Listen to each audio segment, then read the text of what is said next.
Et donc, les objectifs de ce matin, pour ce qui nous concerne, ça va être d'avoir les bases sur le cahier des charges de la bio, répondre à vos questions, voir ce qu'il implique concrètement dans les pratiques et potentiellement pour la restauration collective pour les territoires, identifier les différences entre les labels de durabilité qui sont le plus souvent rencontrés et notamment ceux qui rentrent dans la loi Egalim et connaître les leviers pour remplir les objectifs Egalim, justement, et les dépasser pour l'approvisionnement en produits bio pour pouvoir justement remplir la législation et les objectifs qui sont fixés de 20% de bio et 50% de durable.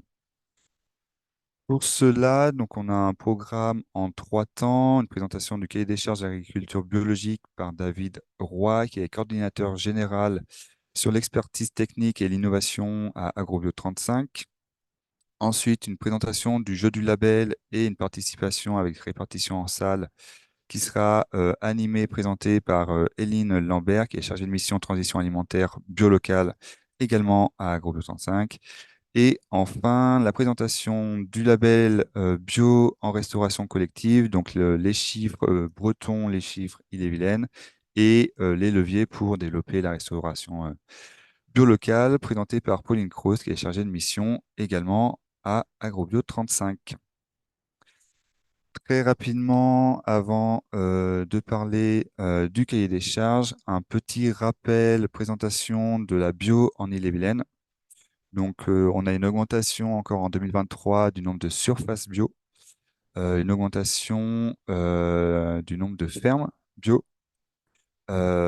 Et par contre, non, je dis des bêtises, par contre, c'est sur les surfaces, donc augmentation des fermes, mais par contre, réduction de la surface sur 2023 par rapport à 2022, qui est en lien avec un petit peu le contexte difficile que présentera notamment Eline sur la consommation. Et rapidement, sur la carte départementale, on voit un petit peu la répartition des surfaces bio, donc avec une plus forte part de surface plutôt vers Redon agglomération, un peu vitrée, et après, ça se répartit sur l'ensemble du territoire. Donc voilà un petit peu pour la présentation de la bio au niveau départemental. Et je vais laisser la main à David Roy pour le cahier des charges de l'agriculture biologique.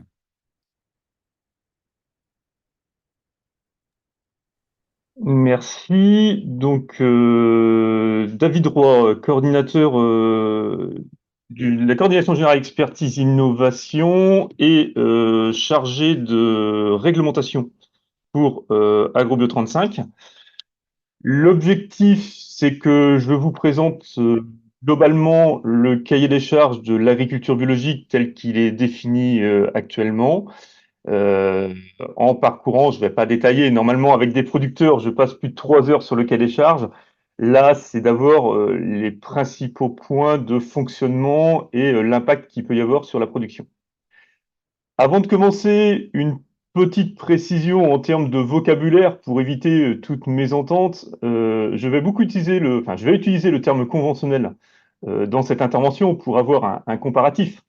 Euh, Quand j'utilise le terme conventionnel, je veux juste faire la limite. Est-ce que j'ai signé le cahier des charges de l'agriculture biologique et j'ai donc pas le droit à, par exemple, l'azote minéral de synthèse ou les produits phytosanitaires, ou est-ce que j'ai pas signé et j'ai le droit à ces produits-là?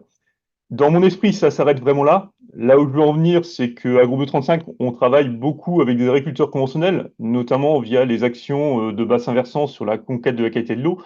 On connaît des agriculteurs conventionnels qui travaillent très très bien. Et en agriculture biologique, bien sûr, il y a des gens qui travaillent bien, mais il y a aussi du progrès à faire. Donc, quand je vais utiliser ce terme conventionnel, c'est juste en termes de comparatif, parce que les objectifs ne sont pas forcément les mêmes, les moyens de répondre non plus, notamment techniquement, et ça me permet de faire une différenciation, mais elle s'arrête juste au niveau technique. Voilà, c'était juste une petite parenthèse pour éviter toute confusion par la suite. Donc, si j'en viens à ce cahier des charges de l'agriculture biologique qu'on entend beaucoup parler, ce cahier des charges de la bio, aujourd'hui, c'est un texte européen.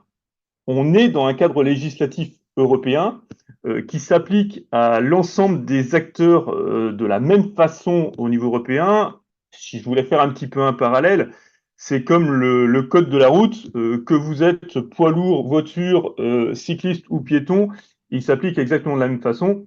Et là, on est dans ce cadre législatif. Donc, l'agriculture biologique, c'est une loi, enfin, des lois, très exactement. La principale, c'est le règlement cadre 2018-848 et tous ses actes secondaires. Je vais y revenir sur la diapo suivante.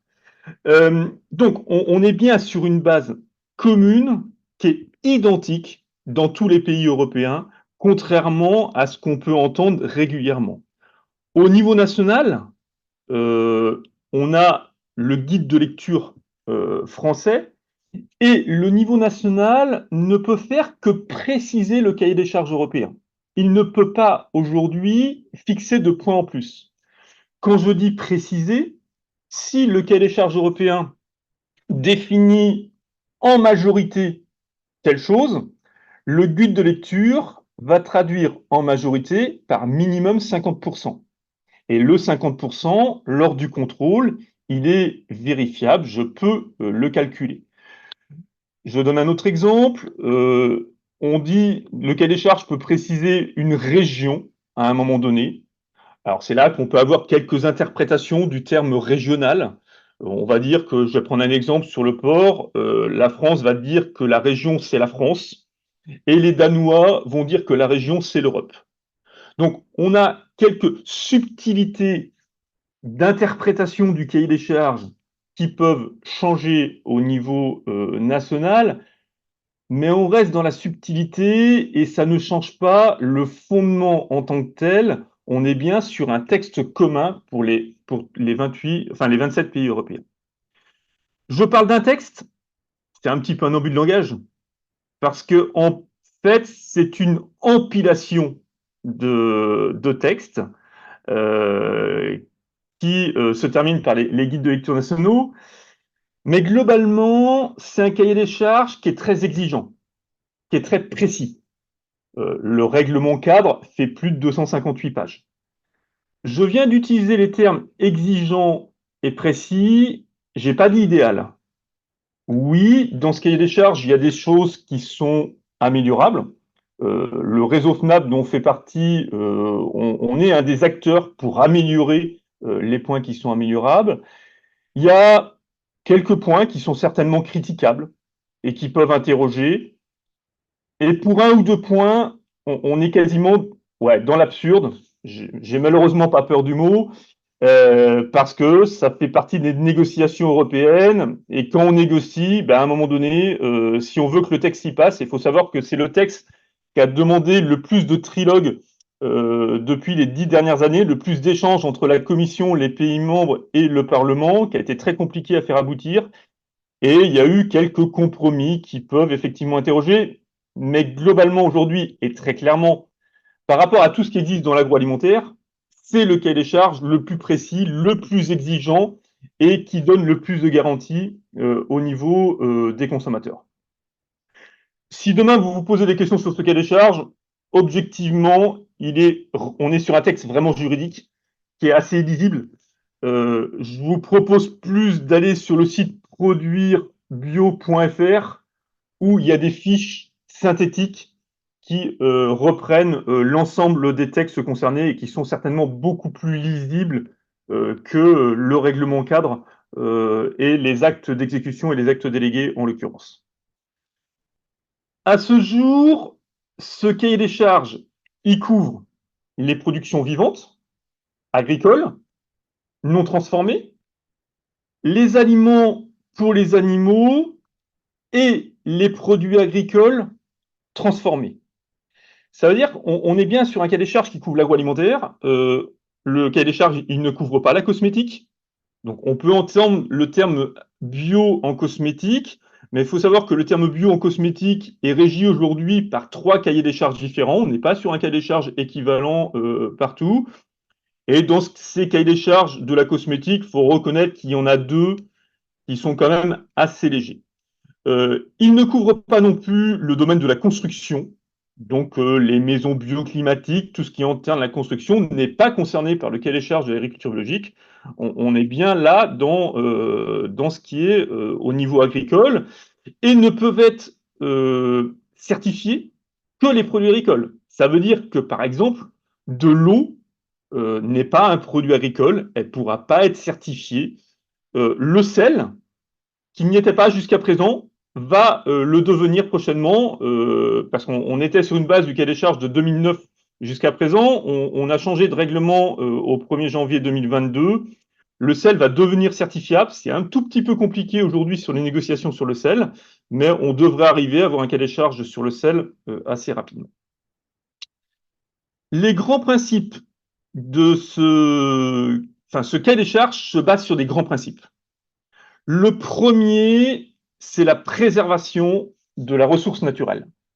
C'est mis dans le préambule du règlement cadre européen et c'est l'un des objectifs principaux, c'est de produire, d'avoir une activité agricole, mais en protégeant la ressource. Donc très clairement, le cahier des charges va interdire tous les biocides de synthèse, les herbicides de synthèse, les fongicides de synthèse, les insecticides vont être totalement interdits par ce cahier des charges, et l'azote minéral. Ces deux points-là ne prennent pas beaucoup de place sur le cahier des charges, simplement on les interdit, point à la ligne. Les conséquences techniques et économiques pour les producteurs derrière vont être très importantes. Impact forcément aussi au niveau, en ce qui nous concerne particulièrement en Bretagne, de la qualité de l'eau. Le fait de ne pas avoir de produits de synthèse, le fait de ne pas avoir d'azote minéral, forcément sur la qualité de l'eau a un impact direct. Le deuxième grand principe de ce cahier des charges, c'est le lien au sol. Lien au sol physique, sol, sous-sol, c'est-à-dire que les cultures en hydroponie sont interdites, et lien aussi au niveau des matières organiques. C'est-à-dire que les matières organiques produites par des animaux bio doivent être épandues sur des terres bio. On a aussi un principe sur l'autonomie des fermes. Alors, je vais être très franc sur ce point-là. On va dire que le cahier des charges, ce principe d'autonomie, il est un petit peu oublié. Maintenant, quand nous, on accompagne les fermes, qui est notre travail, quand on regarde les fermes qui durent dans le temps, d'un point de vue technique et d'un point de vue économique, ce sont quand même des fermes qui sont sur ce principe d'autonomie. Donc, autonomie au niveau fourragère, au niveau alimentaire, produire ses fourrages, produire ces concentrés qu'on va donner aux animaux en complément des fourrages. En termes de renouvellement interne, produire les jeunes qui demain vont devenir des adultes qui seront productifs. Là, il y a des exigences sur le cahier des charges pour éviter toute dérive. Donc, il y a quelques points qui ont été abordés, qui ont été oubliés par le cahier des charges, mais le principe d'autonomie, il reste quand même important. Un point important aussi, en grand principe, c'est le respect de l'animal. En termes de logement, en termes d'alimentation, en termes de thérapie. Je fais un tout petit point de précision. Ce point, il est important et il peut être très compliqué dans les négociations européennes. On va dire que globalement, quand la France et les pays du Sud, le consommateur, il achète bio pour une raison de santé. Et donc, il ne veut pas de traces de pesticides dans l'aliment qu'il achète. Le consommateur du nord de l'Europe, quand il achète un produit bio, lui, ce qu'il souhaite, c'est le respect de l'animal. Et donc, tout de suite, on a des approches des besoins des populations qui sont différentes et des consommateurs qui sont différentes. Et les négociations, c'est vrai qu'elles ne sont pas toujours faciles et on fait des compromis. Potentiellement, on y reviendra tout à l'heure, notamment sur l'utilisation de la paille conventionnelle qui est souvent posée. Et bien, ça vient de là, c'est que les pays du Nord veulent un bien-être animal et pour que l'animal soit bien, il lui faut de la paille, quitte à ce qu'elle soit potentiellement conventionnelle s'il n'y en a pas assez. Donc, le respect de l'animal, il est très important dans ce cahier des charges. C'est quelque chose qui est demandé aujourd'hui. On le sent aussi dans l'agriculture conventionnelle, hein. Il y a des progrès qui sont faits sur ce sujet, mais le cahier des charges de la bio a un point très en avance là-dessus. Autre grande règle, c'est une exclusion totale des OGM. OGM produits ou utilisation de production dérivée des OGM. J'y reviendrai tout à l'heure. Et puis enfin, Et ça, c'est un principe fondamental du cahier des charges de l'agriculture biologique, c'est des mesures préventives. On est sur un cahier des charges européen qui est d'abord une obligation de moyens. Je mets des moyens en place pour limiter le facteur de risque. Cette approche-là, elle est très intéressante parce qu'elle permet d'interdire des choses. Elle est intéressante parce qu'on peut introduire aussi des choses de bien-être animal. Elle est complètement différente, par exemple, du cahier des charges aux États-Unis ou au Canada, où globalement, vous faites un petit peu ce que vous voulez. On analyse vos produits à la fin. S'ils n'ont pas de traces de pesticides, ils sont bio. S'ils en ont, ils sont valorisés en conventionnel. Alors, le cahier des charges européen prévoit du contrôle, mais il est surtout sur des exigences de mise en place de moyens pour garantir aux consommateurs l'absence de produits. Et comme on met beaucoup de moyens en place, on ne peut pas garantir totalement l'absence, hein. Il y a des produits qui se diffusent et c'est pour ça qu'on souvent on nous parle de on a des voisins conventionnels, comment ça se passe? Et bien là, on va être obligé de mettre en place des mesures préventives pour limiter le facteur de risque. On pourra y revenir s'il y a des questions à un moment donné. Et puis enfin, je ne l'ai pas mis comme grand principe, enfin si, pour moi c'est vraiment un principe, c'est de se faire contrôler.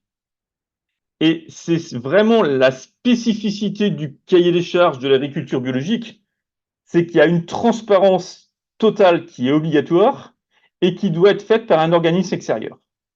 Et en plus, c'est bien le producteur qui paye pour se faire contrôler. Cette charge de contrôle, elle est à charge de la production et elle est très importante et elle est réalisée par un organisme certificateur qui est choisi par le producteur.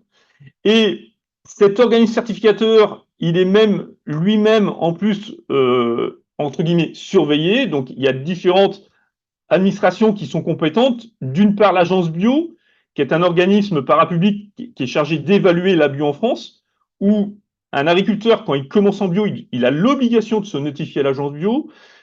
L'autre organisme qui est très important au niveau national, c'est l'INAO, l'organisme qui chapeaute aussi les labels et qui définit avec les professionnels le guide de lecture français, donc le réseau FNAM notamment, siège à l'INAO dans l'objectif d'améliorer ce qu'est les charges. Et la dernière administration compétente, comme on parle de commerce, bien sûr, c'est la direction de la répression des fraudes pour s'assurer que les produits qui sont affichés bio respectent bien ce qu'est les charges.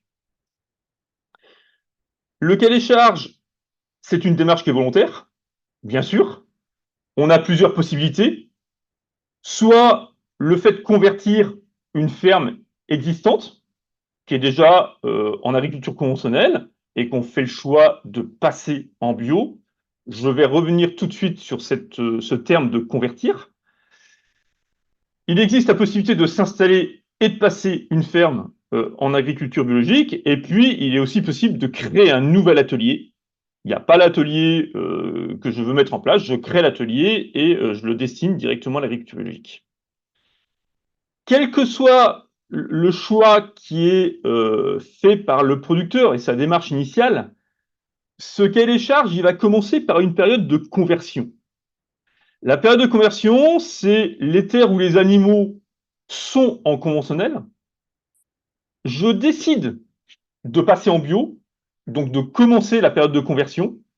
Alors, juste en termes de date, la période de conversion, c'est le producteur qui la fixe. Ça peut être le 15 mai, ça peut être au mois de septembre, ça peut être au mois de janvier. Je vais y revenir en fonction des productions qui sont choisies. Il peut y avoir une stratégie de choix de conversion. Dans notre langage, la première année de conversion, dans notre jargon, la première année de conversion, c'est du C1, conversion première année. La deuxième année de conversion, c'est du C2, conversion deuxième année. La particularité de cette période de conversion, c'est la période pendant laquelle le producteur va respecter l'intégralité du cahier des charges de l'agriculture biologique. Il la respecte à 100%, à la virgule près. Il y a une seule différence, c'est qu'il continue à vendre en conventionnel. Il n'a pas le droit d'afficher le terme agriculture biologique. Ça veut dire que je prends une date X de conversion. Les pratiques que j'ai la veille de la conversion, je suis encore en conventionnel. Si je fais un semis, je peux semer de la semence conventionnelle. Je voudrais même pousser le bouchon un petit peu loin, j'aurais même le droit de faire un désherbage phytosanitaire de synthèse, un herbicide, sur cette terre-là. Je passe en conversion, le SMIC que je fais le lendemain, le cahier des charges va me dire semence bio, donc j'utilise de la semence bio, et à ce moment-là, les produits de synthèse sont interdits, donc ça va être le désherbage mécanique. Donc à un instant T, je respecte à 100%, et l'instant T, c'est bien le producteur qui le décide.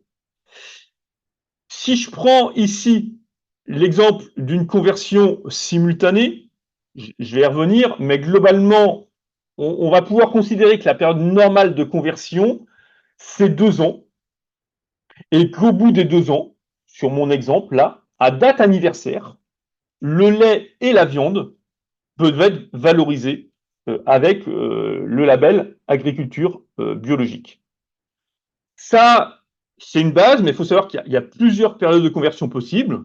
Je vous prends un exemple. Pour les vergers, on estime qu'il y a plus d'impact des produits phytosanitaires potentiellement qui sont beaucoup plus utilisés sur les vergers conventionnels. Et on estime que la période de conversion doit être beaucoup plus longue pour épurer les pratiques du passé. Donc, la période de conversion d'un verger, c'est 3 ans.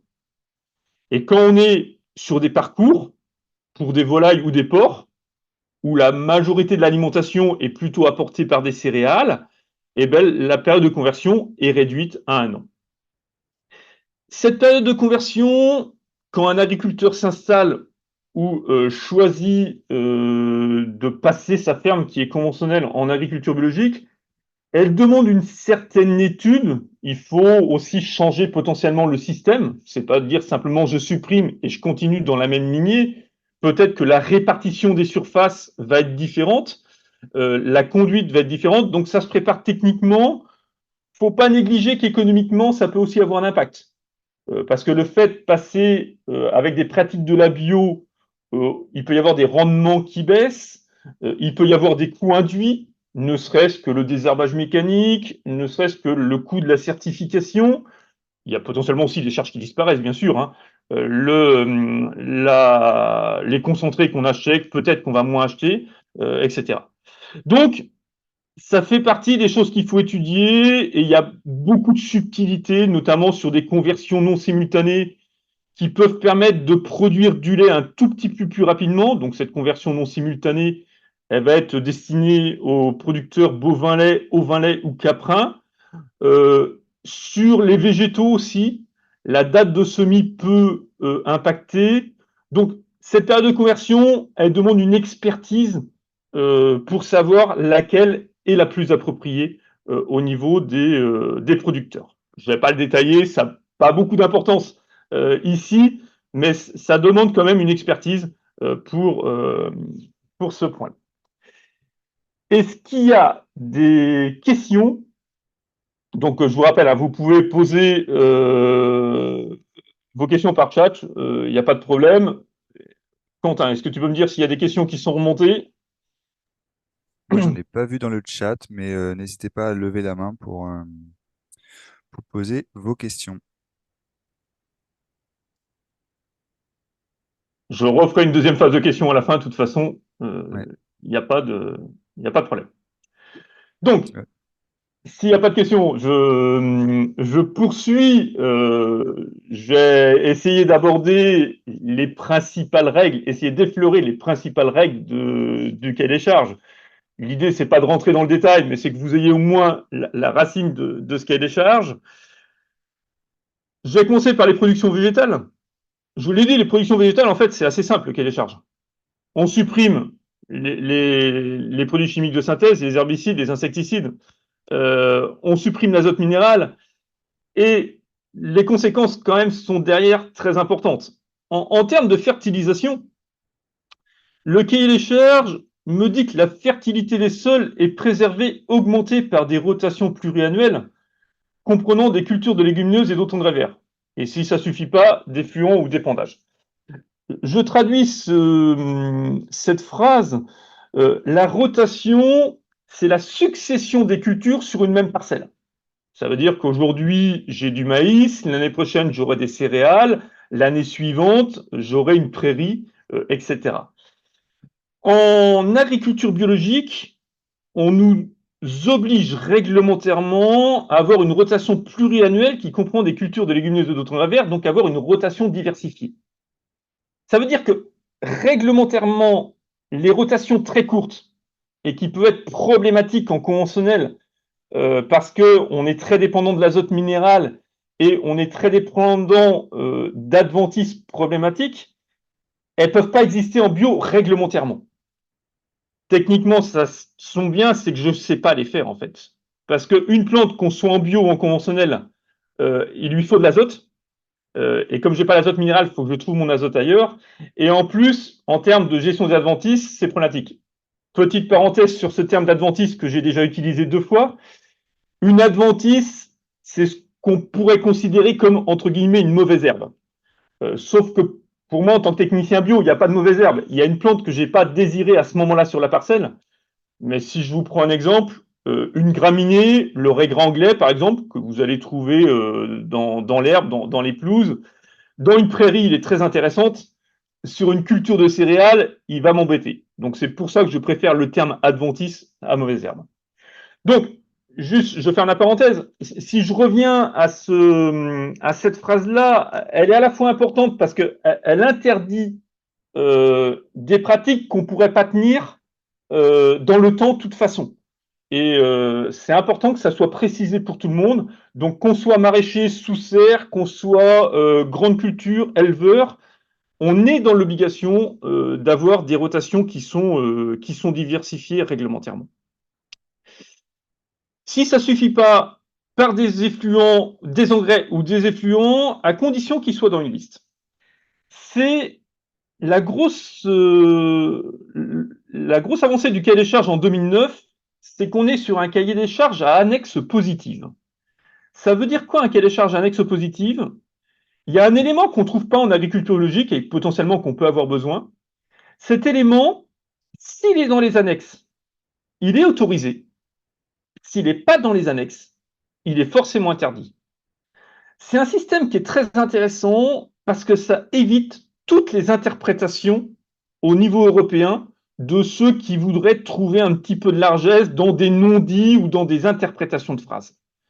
Je vais vous prendre un exemple très précis.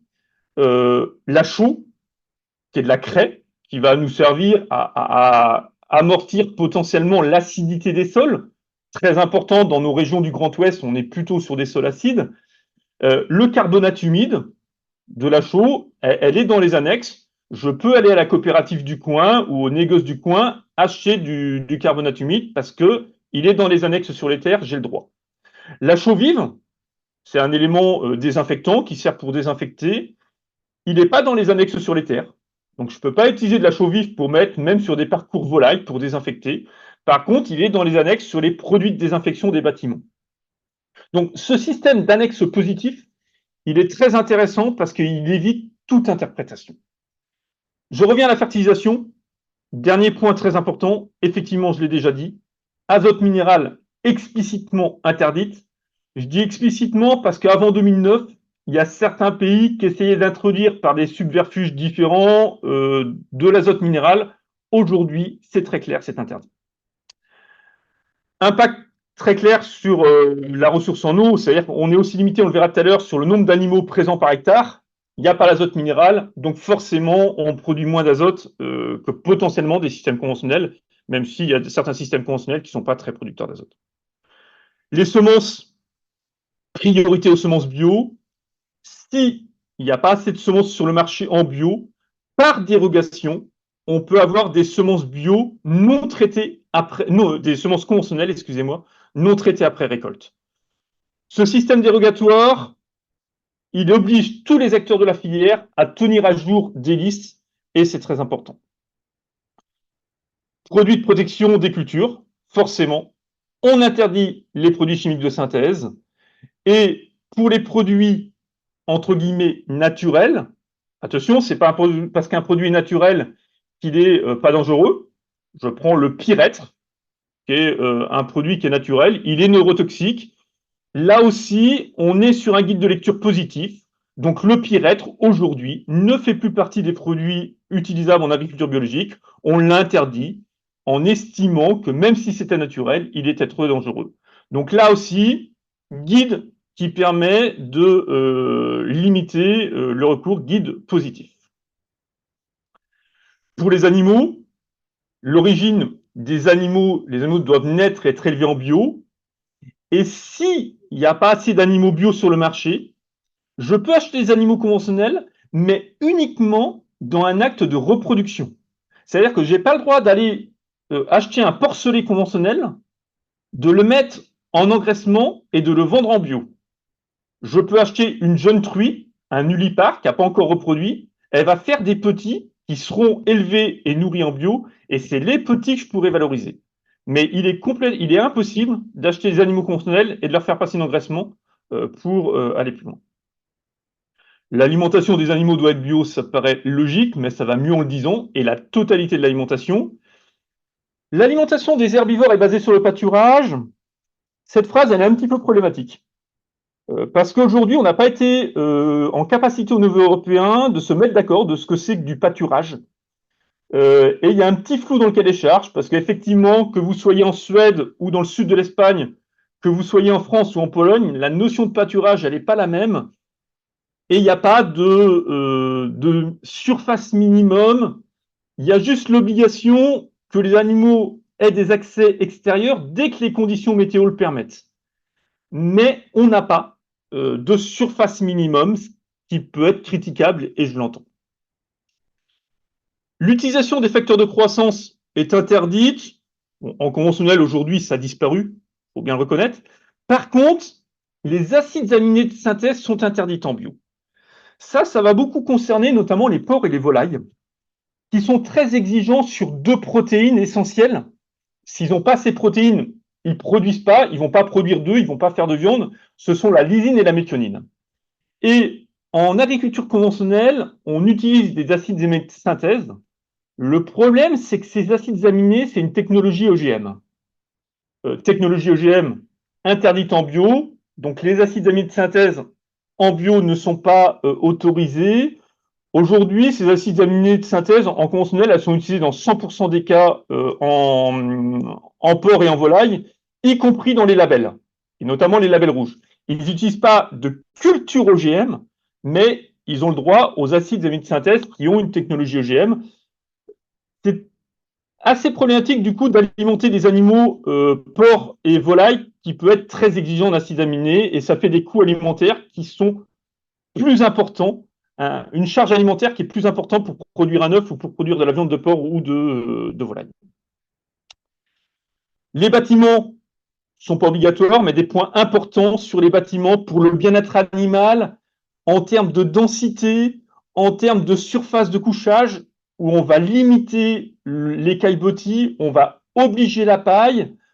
En termes d'accès aux extérieurs, c'est un principe du cahier des charges. Dès qu'il fait beau, les animaux doivent avoir accès à l'extérieur par des parcours pour les porcs, pour les volailles, par des aires d'exercice, par du pâturage. C'est vraiment un point important. Gestion des effluents, on limite le chargement. On met un nombre minimum, enfin maximum d'animaux par hectare. Alors, cette norme, elle est réglementaire. Aujourd'hui, elle est connue parce que c'est la même norme que la directive nitrate en Bretagne. Simplement, elle s'applique au niveau européen, même aux Pays-Bas, là où il y a eu des débats dernièrement en conventionnel là-dessus. La différence que nous, on va voir en conventionnel, c'est qu'en conventionnel, sur cet azote qui est produit par les animaux, on peut rajouter l'azote minéral. Alors, en bio, bien sûr, on est limité à ça. En bio, cette production d'azote, elle est réglementaire. Techniquement, ça concerne très peu de producteurs, éventuellement quelques bâtiments volailles ou porcs qui n'auraient pas assez de surface. Mais en vache laitière, notamment, c'est jamais un problème parce que le fait qu'on soit autonome fait qu'on a moins d'animaux par hectare. Je l'ai déjà dit tout à l'heure, les matières organiques bio doivent être épandues sur des terres bio, liées au sol, c'est une obligation. Et le cahier des charges interdit les matières organiques d'origine industrielle Là, on a une petite problématique aujourd'hui, c'est que le cahier des charges ne dit pas ce que c'est qu'un élevage industriel. En fonction des pays européens, on peut donc avoir une interprétation qui est un petit peu différente. Aujourd'hui, il faut reconnaître que le texte qui a été défini en France pour définir un cahier des charges, un élevage industriel, est certainement trop large. Parce que c'est pour des bâtiments de plus de 20 000 poulets, 900 truies. Nous, réseau FNAP, ça fait un peu partie de nos lignes rouges. C'est que pour nous, il faudra interdire tous les animaux en cage ou en caillebotis. Ça fait partie des points aujourd'hui qui sont très critiquables sur ce cahier des charges. On ne peut pas justifier qu'on produit en bio en utilisant des matières organiques industrielles avec des animaux sur caillebotis intégral, avec potentiellement des antibiotiques.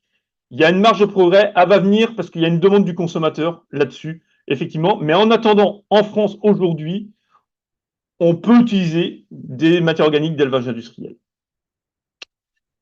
Les boues de station d'épuration sont interdites.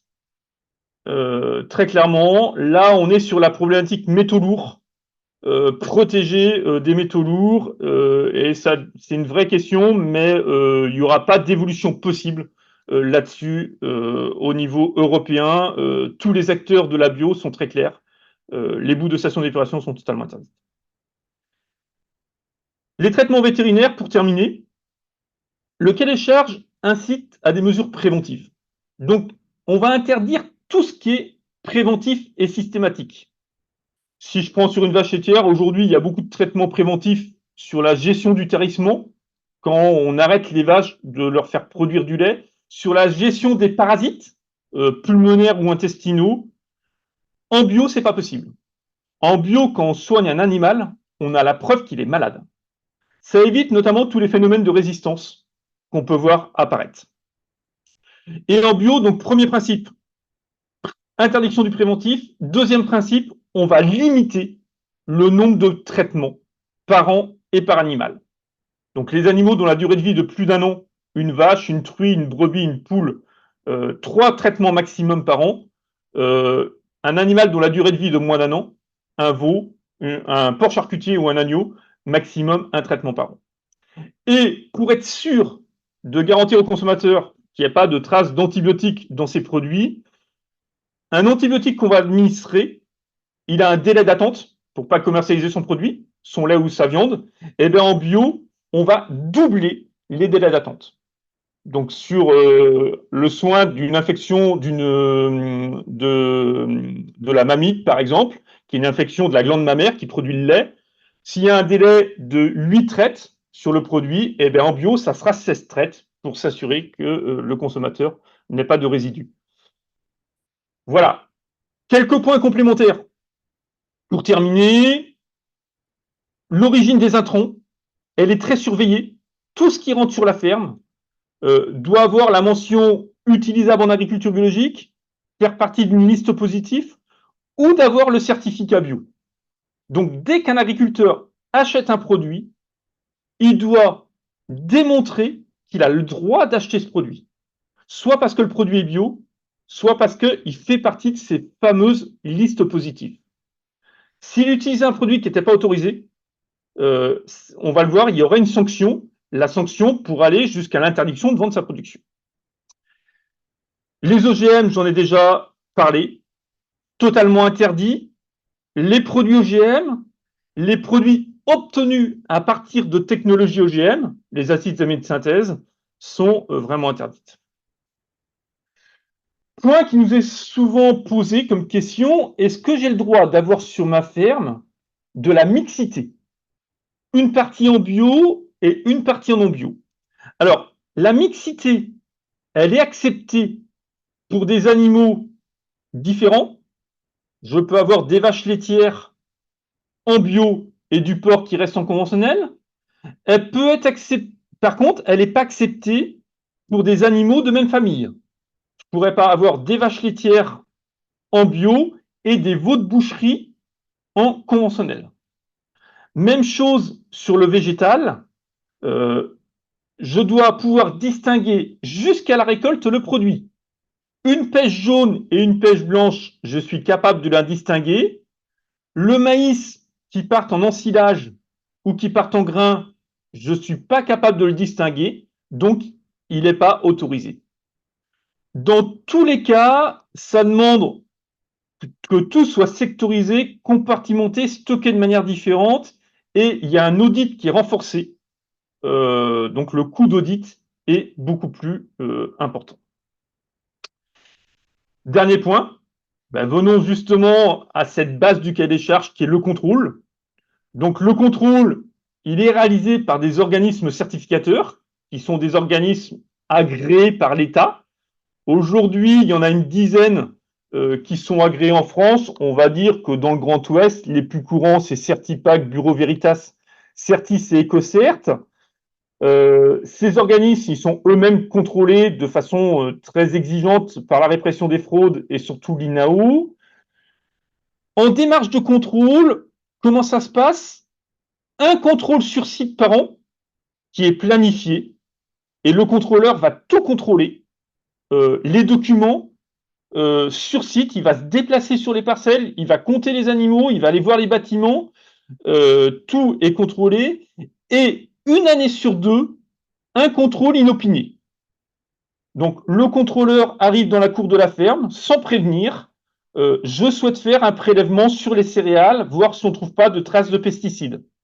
Je souhaite faire un contrôle sur les aliments que vous avez achetés, voir si on ne trouve pas d'aliments OGM.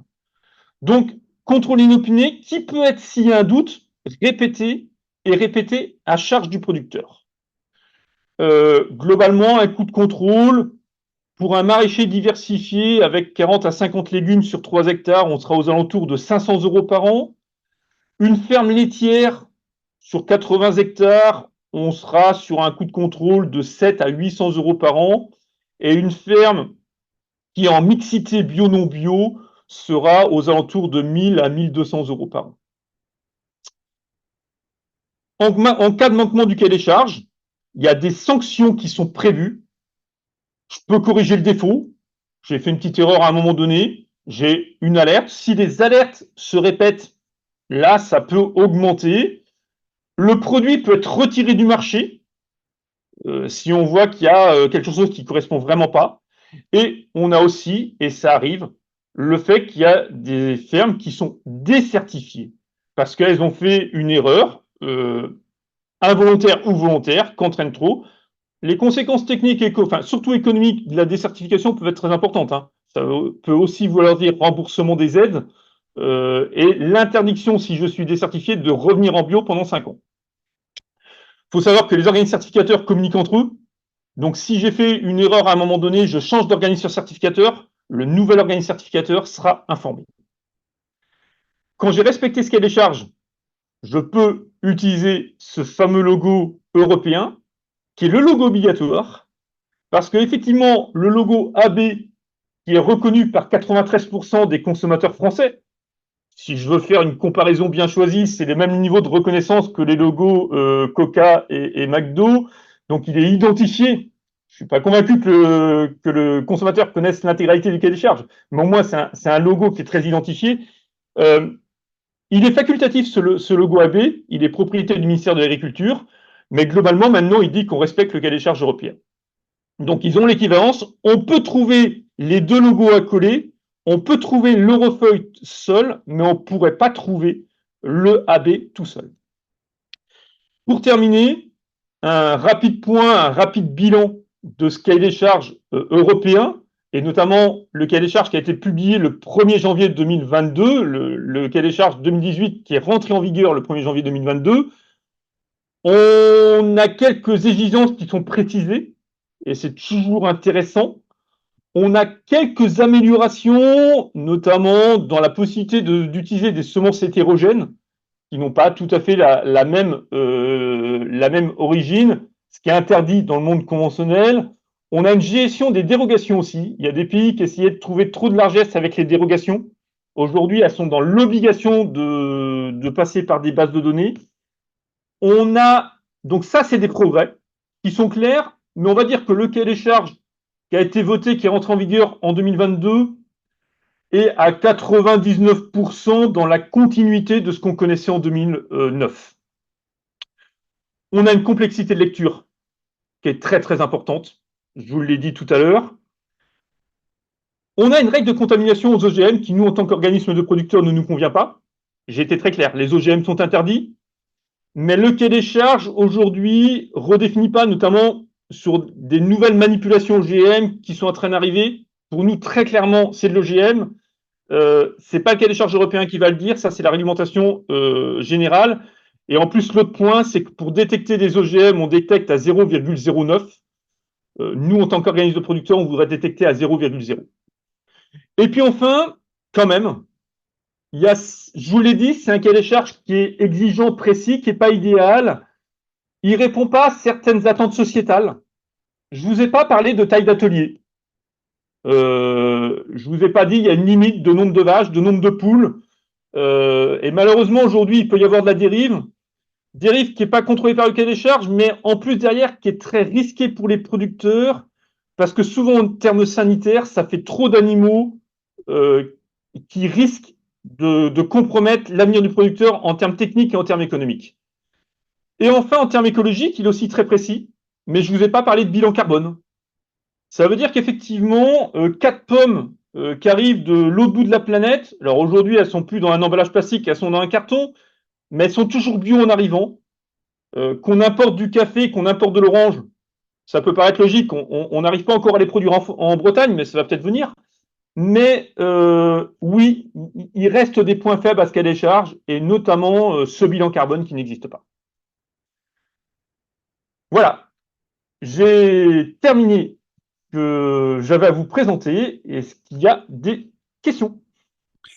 Oui, il y a plusieurs questions, dont notamment une posée par Monsieur Frock du CEBR, qui se demandait si la liste des produits, enfin la liste positive des produits autorisés dans les annexes varie selon les productions ou si c'est une liste globale et qui s'applique à l'ensemble des productions du coup dans les annexes.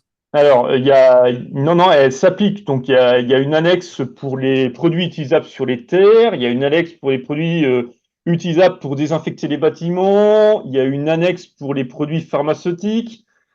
Il y a une annexe pour les produits qu'on peut épandre sur les terres. Donc, non, effectivement, on a aujourd'hui, de mémoire, 13 ou 14 annexes positives qui définissent chacune. C'est-à-dire qu'une peut interdire. Je l'ai dit pour la chaux vive tout à l'heure. La chaux vive est interdite sur les terres. Par contre, elle est autorisée en produit de désinfection des bâtiments. Donc, en fonction de l'échelle où elle se trouve, les annexes s'adaptent. Ok, je suis désolé Mathilde, on me dit que c'est Mathilde Frock, donc désolé pour le monsieur. Une question de Loïc, est-ce que l'on peut utiliser du digestat, donc j'imagine de la méthanisation, sur du coup les terres agricoles en bio? Alors, réponse de Normand, oui et non. Oui, à condition qu'ils n'aient pas de déchets issus de l'agroalimentaire. Alors, c'est juste à train d'évoluer là. Il y a des évolutions qui sont en cours. Ce que je vous dis actuellement, là, c'est à train de bouger. Par contre, point important, si un producteur bio apporte dans un méthaniseur, il doit récupérer au prorata de ce qu'il a apporté.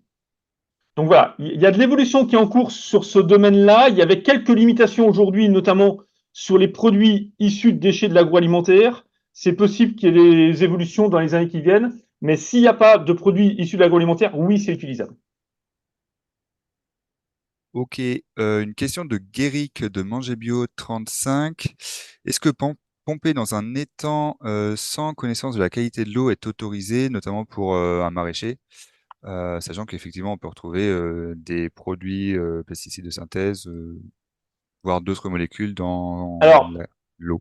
ça va faire partie des choses qui peuvent être étudiées à un moment donné, mais qui sont pas étudiées de façon systématique.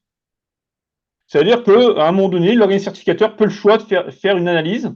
Mais là, on se réfère à la réglementation générale quand ce n'est pas précisé dans le cahier des charges.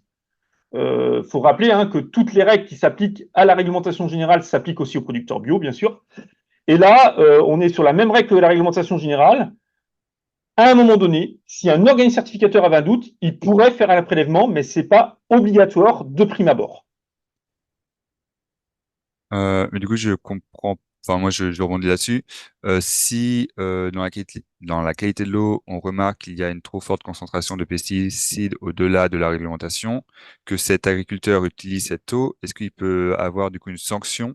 Non, ça pourrait être interdit d'utiliser cette eau, Ok, potentiellement. On pourrait estimer qu'il y a un facteur de risque pour le produit et donc pour le consommateur. Donc, ok, dans un cadre comme ça, on pourrait lui interdire d'utiliser cette eau-là. ok.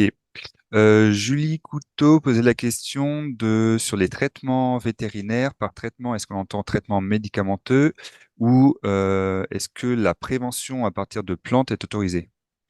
Alors, là, on est aussi dans la problématique du cadre général. L'homéopathie fait partie des actes préventifs qu'on peut utiliser sans aucun souci en bio et en conventionnel. On a une vraie problématique aujourd'hui, mais là aussi en bio et en conventionnel, sur les huiles essentielles, par exemple, où la réglementation générale ne permet quasiment pas de les utiliser, à part une dizaine d'huiles essentielles, ce qui n'est pas aujourd'hui suffisant. Donc, ce côté préventif, que ce soit par la phytothérapie, l'homéopathie, elle est possible en agriculture biologique, sans problème. Par contre, on se trouve confronté au cadre général qui est aujourd'hui trop restrictif. Tout simplement, il y a les lobbies pharmaceutiques qui veulent se réserver cette ressource-là. Je rappelle juste que 50% des nouvelles molécules qui arrivent aujourd'hui sur le marché en pharmaceutique humain ou animal, c'est uniquement des copies d'huile essentielle. Donc, on a une problématique aujourd'hui, mais pour une fois, je crois que tous les réseaux syndicaux, et c'est assez rare pour le signaler, sont d'accord pour dire que la réglementation française est absurde actuellement, au niveau général. Ok. Une nouvelle question de Mathilde sur le cuivre autorisé en AB, mais souvent effectivement décrié, critiqué par les contestataires du bio. Est-ce que tu as quelques éléments sur le sujet? Alors, le cuivre est effectivement utilisable en bio. Je confirme qu'il n'est pas sans interrogation. Mais il y en a un autre produit qui est aussi soumis, et les interrogations sont tout à fait légitimes. Parce que le cuivre utilisé en trop grande quantité est toxique pour les sols, potentiellement pour l'eau derrière. Il faut savoir que la particularité du cahier des charges de la bio, c'est qu'on limite l'utilisation du cuivre. Il est limité à 5 kg par an sur 3 années glissantes. Et il faut savoir qu'aujourd'hui, la majeure partie du cuivre est d'abord utilisée en conventionnel, et là, sans limite. Parce qu'en fait, le cuivre est aussi très actif en conventionnel et permet de booster l'efficacité des produits phytosanitaires de synthèse. Et notamment en arboriculture et en vigne, il est d'abord utilisé par le monde conventionnel. La bio fait au moins l'effort de le limiter, mais je reconnais que c'est une question qui se pose. Le problème, c'est qu'aujourd'hui, il y a très peu de recherches indépendantes qui font de la recherche sur les alternatives. On en fait partie à AgroBio 35 sur le spinosade, qui est un insecticide naturel non sélectif, mais les moyens aujourd'hui dédiés à la recherche sont largement insuffisants dans ce domaine-là. Merci pour ces précisions. Et effectivement, il y a des produits que nous on utilise qui peuvent aussi être utilisés par le conventionnel en plus grande quantité, quoi. Mm, Tout mm. à fait. Tu as parlé tout à l'heure du coût de la certification en évoquant des chiffres qui pouvaient aller jusqu'à enfin un millier, un peu plus d'un millier d'euros. Eline pose la question du crédit d'impôt. Est-ce que ça peut compenser cette Alors certification? Elle oui, est de là ou... j'entends souvent, enfin, je peux entendre encore malheureusement aujourd'hui des producteurs dire je ne passe pas en bio parce que le coût de la certification est trop important. Alors, que la certification soit exigeante et demande du temps, soit c'est vrai. Une certification, le producteur passe entre une ou deux journées par an pour se faire certifier. Aujourd'hui, le coût, c'est un faux problème. Parce que le fait d'être en bio, vous avez droit au crédit d'impôt. Et le crédit d'impôt, aujourd'hui, c'est 4 500 euros qui arrivent sur le compte privé, qui sont pas soumis en plus à imposition ou à cotisation MSA. Ça veut dire que c'est comme si vous touchiez globalement 6 000 euros sur la ferme. Et là, il faut reconnaître que l'État français a fait un effort pour soutenir les petites fermes. Ils ont complètement oublié la réforme de la PAC, les fermes de taille modeste pour les aides MAEC ou les aides PAC. Et ça, c'est quelque chose qui est absolument intolérable, que les producteurs qui ont des faibles surfaces ne touchent pas d'aide PAC. Mais le crédit d'impôt, en l'occurrence, permet de rattraper une petite partie de ça. Et le coût de la certification aujourd'hui, qui peut être mis en avant, à mon avis, n'est pas audible. Ok. Et une question de Guéric à nouveau sur la taille des ateliers. où il se pose la question d'une incompatibilité entre une intensivité de la production et du coup un peu une industrialisation de la bio avec le principe général de préservation des ressources naturelles. Et est-ce que Très ça se clairement. contraint vraiment ou... Oui, très clairement. Sur les ateliers poules pondeuses, sur des bâtiments à 24 000 poules, il y a 5 hectares de surface accessible nécessaire, et on sait pertinemment que les bâtiments sont trop grands par rapport au parcours et que la volaille n'explore pas tout le parcours, elle se concentre à proximité du bâtiment et donc elle est forcément source de pollution. Et ça, c'est quelque chose que le réseau FNAP s'est positionné fortement en demandant une limitation des bâtiments poules à 12 000 poules maximum.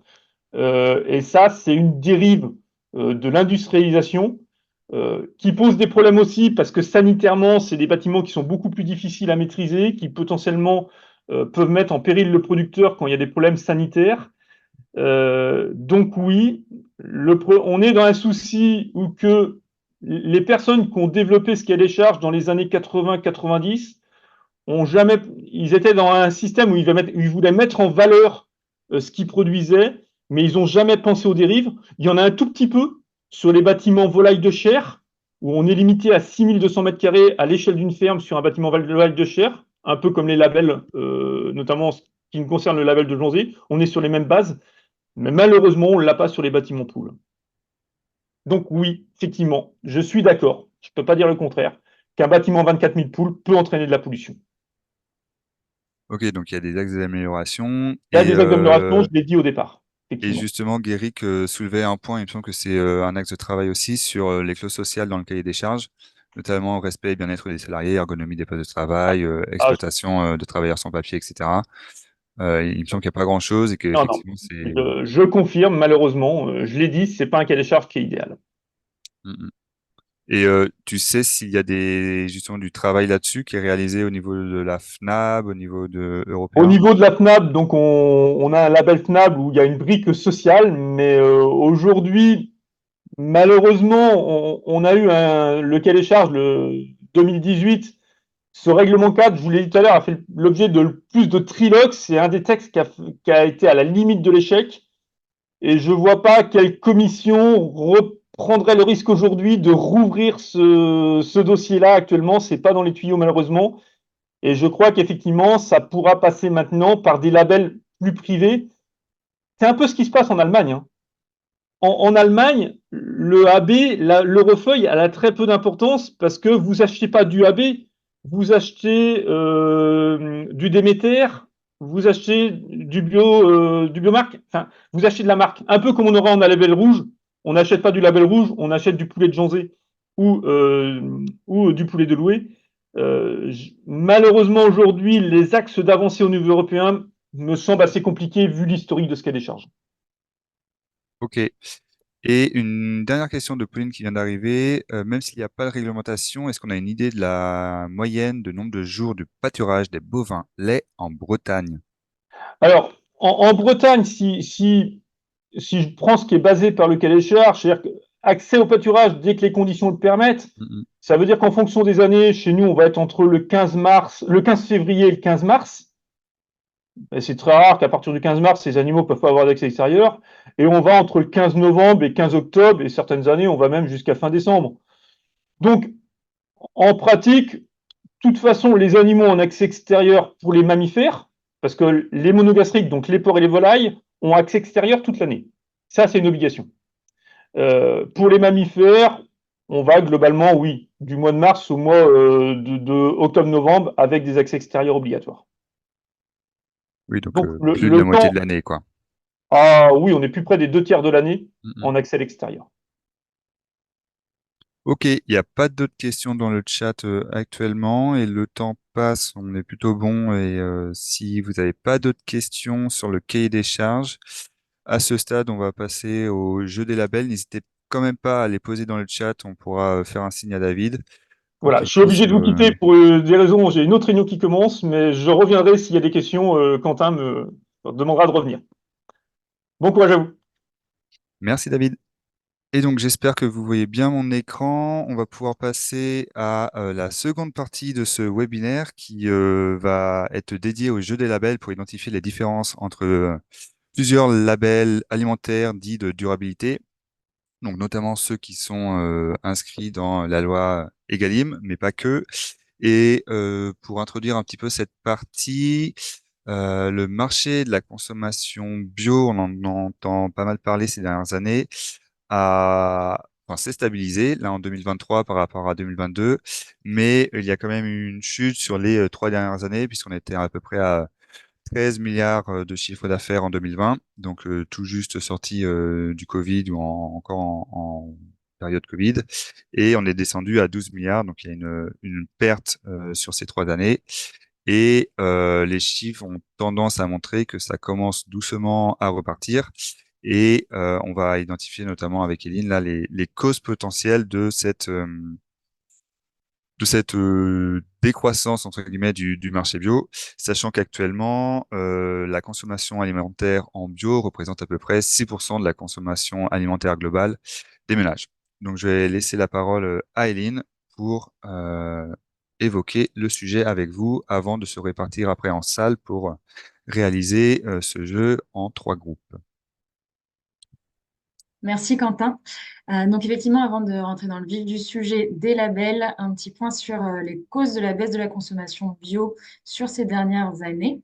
Donc on a notamment dans le dossier France Agrimaire euh, publié en mai 2023, une première cause qui est le prix dans un contexte inflationniste.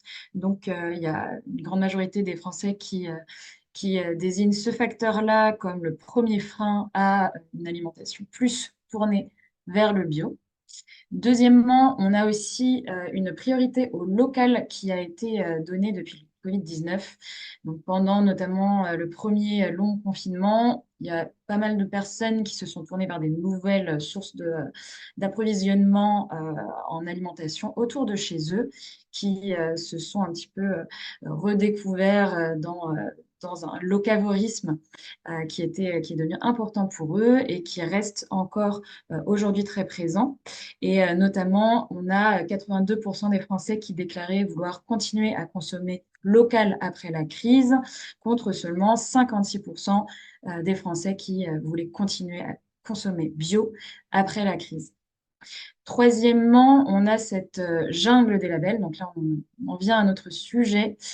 Jungle qui est notée notamment dans le dossier France Agrimaire de 2023, également, qui est également pointé du doigt par l'agence Bio dans son panorama du bio 2022 comme un facteur de confusion, de baisse de confiance dans le label bio, qui redescend un petit peu au niveau de un label parmi d'autres pour certaines personnes et qui se voit aussi confronté à une véritable euh, concurrence d'autres labels, mentions, allégations.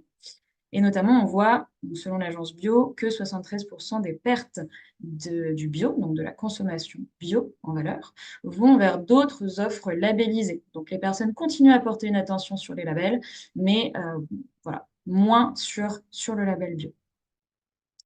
Donc, c'est pour ça que ça nous paraît important d'éclaircir un petit peu cette jungle des labels. On va vous proposer notre version du jeu des labels. Le jeu des labels, à la base, ça a été créé par Faire un monde équitable, qui est un collectif, un mouvement citoyen pour le commerce équitable, et par Bioconsommateurs, association avec laquelle on travaille régulièrement, qui existe depuis 20 ans et qui a pour objectif de guider les consommateurs dans leur choix d'une consommation plus durable. Donc, l'objectif de ce jeu des labels qu'on va découvrir ensemble, ça va être de distinguer les labels qui font vraiment la différence dans votre consommation sur notamment, je le dis bien, notamment les 3 points suivants: préservation de la biodiversité et de façon plus vaste, protection de l'environnement, bien-être animal, rémunération des producteurs et bien d'autres points encore. Petit point sémantique avant de se lancer, on va parler de labels officiels d'une part. Les labels officiels, ils sont validés par l'INAO, donc l'Institut national de l'origine et de la qualité que David a un petit peu mentionné tout à l'heure, voire ils peuvent aussi être propriété, création de l'État. Donc, d'une part, les labels officiels, d'autre part, les labels privés qui vont être créés et gérés par une association, un distributeur, un groupement d'entreprises, etc. Donc, dans un instant, on va vous répartir dans 3 salles et vous allez vous retrouver face à ce plateau de jeu. Vous avez donc 3 sections, en plus des 2 couleurs, label privé, label officiel. 3 sections qui correspondent au bio, donc assimilable à notre cahier des charges bio que vous connaissez super bien maintenant. Équitable, donc qui porte sur le commerce équitable. Et dit durable, catégorie, grande catégorie qui va regrouper différents facteurs comme le local, d'autres facteurs environnementaux et sociaux, économiques également, etc. Et du coup, vous allez devoir placer tous ces labels, mentions, allégations sur le tableau, sur le plateau de jeu que vous avez en fond. Donc c'est parti, on peut partir dans nos salles et il y aura une de nous dans chacune des salles qui pourra vous guider si besoin. Tout à fait. Je vais faire la répartition. Du coup, on se donne à peu près 10 minutes, donc jusqu'à 11h20, grosso modo, pour pouvoir placer ces labels. Et après, il y aura une synthèse des lignes qui fera, entre guillemets, les corrections et qui remettra tout ça dans le contexte et présentera les différents labels que vous aurez positionnés. Je vais lancer la répartition, donc ne vous étonnez pas s'il y a quelques changements et les tableaux blancs devraient arriver par la suite avec Éline, Pauline et moi-même. À tout à l'heure. Merci. C'était peut-être un peu brutal, mais du coup, toutes les salles se sont fermées. Il me semble que tout le monde avait fini, donc c'est bon. De notre côté, ça s'est très bien passé. On a réussi à placer tous les labels, donc j'espère que ça a été le cas sur les différents groupes. Je vais me remettre en partage d'écran pour la suite de la présentation et je vais laisser la parole à Eileen pour continuer et vérifier si tout le monde avait bien positionné ces labels. Gardez vos questions aussi après la présentation d'Eileen. A priori, tout le monde voit l'écran et voit bien Mm. Parfait. euh, la roue. Ok. Super, eh ben merci. Il y avait beaucoup de bonnes choses dans mon groupe, mais il y avait aussi quelques erreurs, donc ça veut dire que la correction va être utile, tant mieux. Donc on peut passer à la slide suivante. Merci. Voici une proposition de corriger. Donc, on voit déjà que la distinction privée officielle, en fait, ça veut dire que sur les privés, on n'est pas forcément dans du mauvais, l'exemple avec équitable. Et sur les officiels, on n'est pas forcément non plus sur du 100% parfait. Je vais détailler un petit peu dans un instant. Sur le bio, effectivement, on n'en avait que un qui était considéré privé. Sur les équitables, on n'a que des privés. Et effectivement, la grande catégorie dite durable, donc là, à la fois des logos, des labels, des mentions qui portent sur la localité, sur la géographie, euh, ou sur des critères environnementaux ou santé. Pareil qu'on va détailler logo par logo. Voilà pour la vue d'ensemble.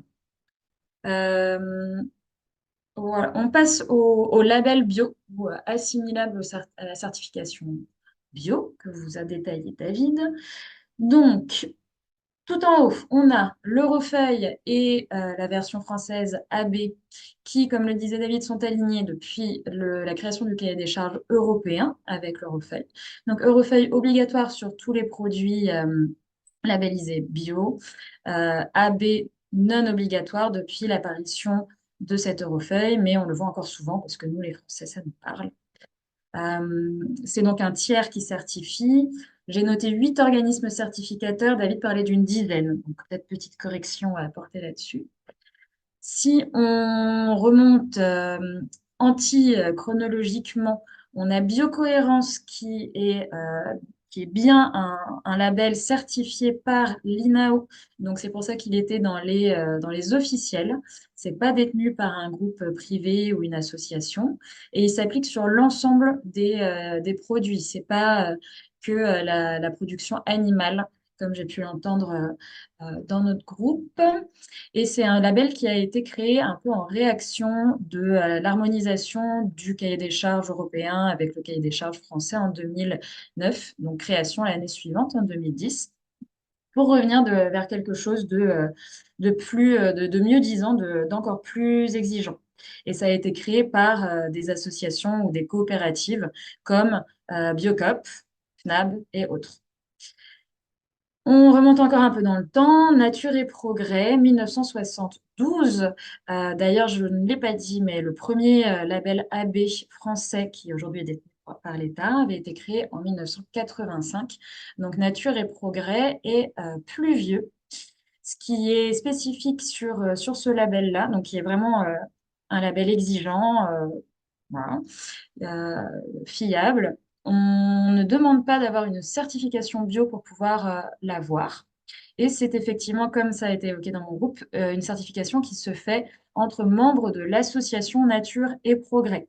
Donc les contrôles se font toujours par un binôme euh, producteur adhérent à Nature et Progrès et labellisé, et consommateur aussi adhérent à Nature et Progrès. Déméter, pour le premier label de ce type, 1932. Déméter, c'est donc la labellisation biodynamie. La biodynamie, en fait, c'est vraiment les prémices du bio, on le voit par rapport à la date, et c'est finalement plutôt le cahier des charges bio en 1985 qui s'inspire de Déméter. Aujourd'hui, on le voit beaucoup sur les vins, le label biodynamique Déméter. Et lui, par contre, demande aujourd'hui d'être certifié bio comme socle de cahier des charges. Je ne vais pas m'approfondir sur les trois petits labels qui sont apparus en bas.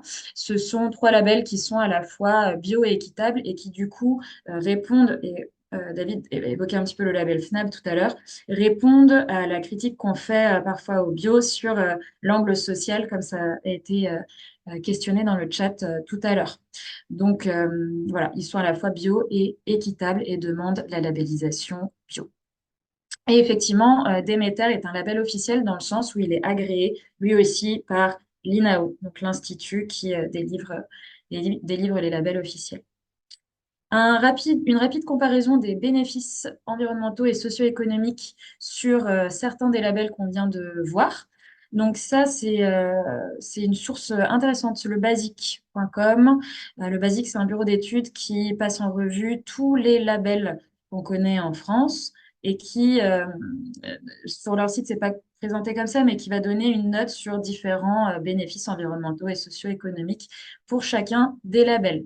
La petite synthèse, on voit que l'agriculture biologique, c'est un très bon socle sur les bénéfices environnementaux. On voit que sur le socio-économique, on est quand même au-dessus du 2,5, on est à 3, au-dessus de la moyenne, mais que notamment bio équitable en France est meilleur.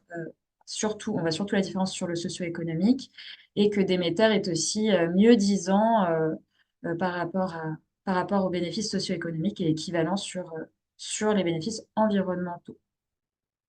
On va passer rapidement sur les labels équitables, qui n'est pas forcément au cœur de notre sujet aujourd'hui, mais intéressant tout de même. Donc aujourd'hui, en France, on en a 8 qui sont certifiés au niveau français. Effectivement, ils sont tous privés, donc tous gérés par des associations ou entreprises, mais on considère qu'ils sont fortement fiables parce qu'ils sont tous régis par la loi climat et résilience paru en 2021, loi qui est basée sur 7 critères. Et vu qu'aujourd'hui, on parle surtout de bio, d'agriculture bio dans ce webinaire, il faut savoir qu'un des piliers, un des critères est le mode de production, un mode de production respectueux de l'environnement. Et d'ailleurs, le commerce équitable aujourd'hui est considéré comme un accélérateur de la conversion, puisque obtenir un label équitable certifie d'un bon socle de revenus pour le producteur, et donc plus de marge de manœuvre pour aller dans une démarche de conversion vers le bio. Donc aujourd'hui, 90% des produits équitables sont bio. Mais évidemment, pour qu'ils soient bio, il faut aussi, en tout cas chez nous en Europe, qu'il y ait bien la mention Eurofeuille, le label Eurofeuille. On passe à la grande famille un petit peu floue des labels dits durables. Donc, on va les prendre chronologiquement. Je vais passer rapidement dessus. On a le label rouge 1965, qui est un cahier des charges par type de production. Donc, aujourd'hui, c'est effectivement un label officiel. Il a été créé à l'époque par l'État, mais à la demande des producteurs de poulets de chair et de poules pondeuses. Aujourd'hui, on considère que, justement, vu qu'il y a des différences dans les cahiers des charges par type de production, le cahier des charges sur le poulet est vraiment mieux disant. En revanche, le cahier des charges pour le porc n'est pas vraiment mieux disant par rapport à un élevage plus conventionnel. On a ensuite, en ordre d'apparition, le label produit en Bretagne. Donc là, c'est un label purement privé, purement privé, qui est apparu en 1993 via un groupement d'entreprises agroalimentaires dans lesquelles on va retrouver Savéol, qui est un gros producteur de fruits et légumes, enfin un coopérative de producteurs de fruits et légumes en Bretagne. On va retrouver le Crédit Mutuel, SIL Entreprise, qui est un gros groupement agroalimentaire du lait, et aussi Leclerc et une centrale d'achat de Leclerc. Donc, on est quand même sur des grosses entreprises bretonnes. L'objectif, c'est de valoriser, de dynamiser l'économie bretonne. Et on parle de la Bretagne historique, soit dit au passage, donc avec le 44 qui est inclus dans cette mention produit en Bretagne. J'ajoute que toutes les matières premières ne sont pas obligatoirement issues de Bretagne si c'est justifié par un manque de cette ressource sur la région. On passe à Bleu Blanc Cœur, donc créé en 2000. Là, on est sur une allégation surtout pour la santé humaine, puisque l'alimentation des vaches pour le lait, par exemple, euh, va être enrichie en lin et va assurer plus d'oméga dans l'alimentation qui arrive jusqu'au consommateur.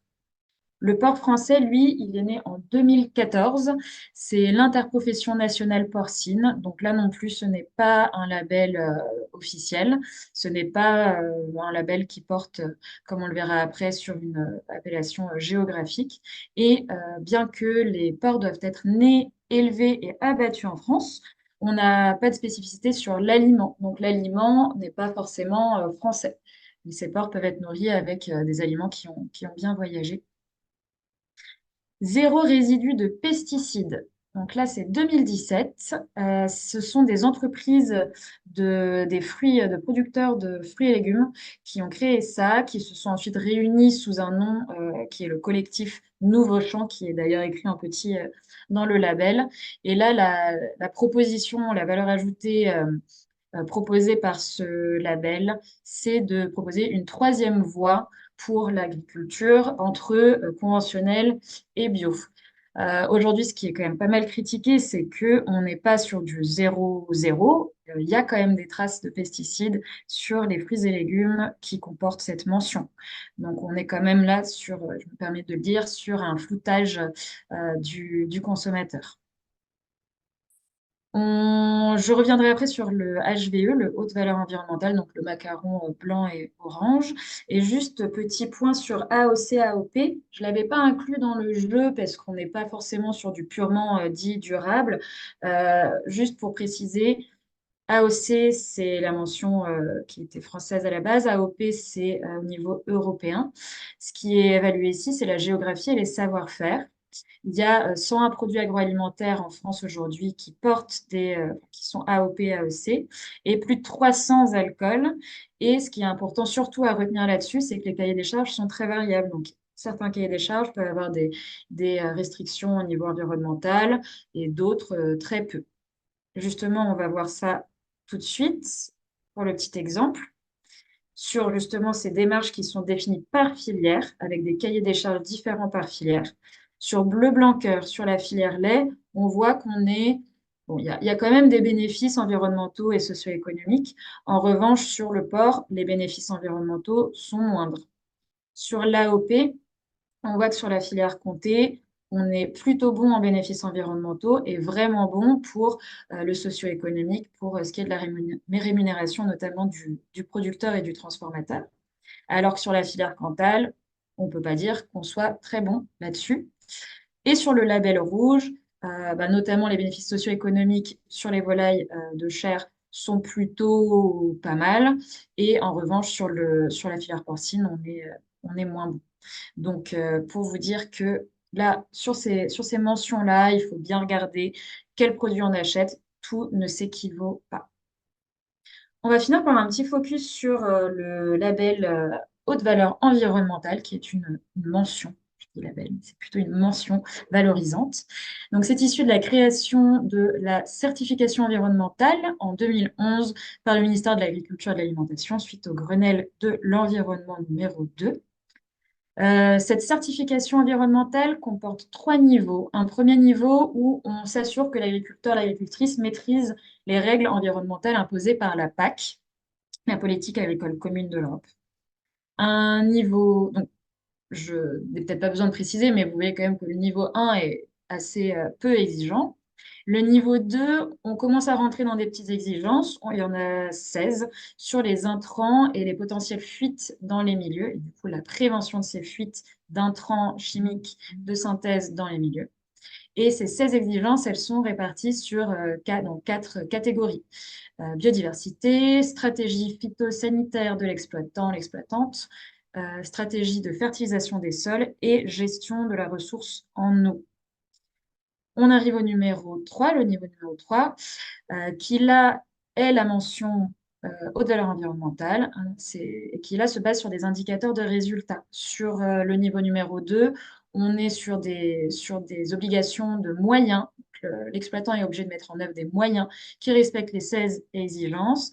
Et sur le niveau 3, là, on vérifie les résultats. On est sur une obligation de résultats. Et effectivement, c'est là que le produit peut comporter le petit macaron haute valeur environnementale, tel qu'on le voit beaucoup aujourd'hui, notamment sur du vin. C'est la première filière qui a commencé à être labellisée, c'est la filière du vin. Aujourd'hui, ce label est quand même critiqué, donc la Cour des comptes notamment, critiqué par des associations de consommateurs et de protection de l'environnement, mais aussi par des organismes publics. La Cour des comptes, donc en 2021, critiquait notamment le fait que le label haute valeur environnementale de niveau 3 n'apporte pas de garantie environnementale suffisante à l'heure actuelle.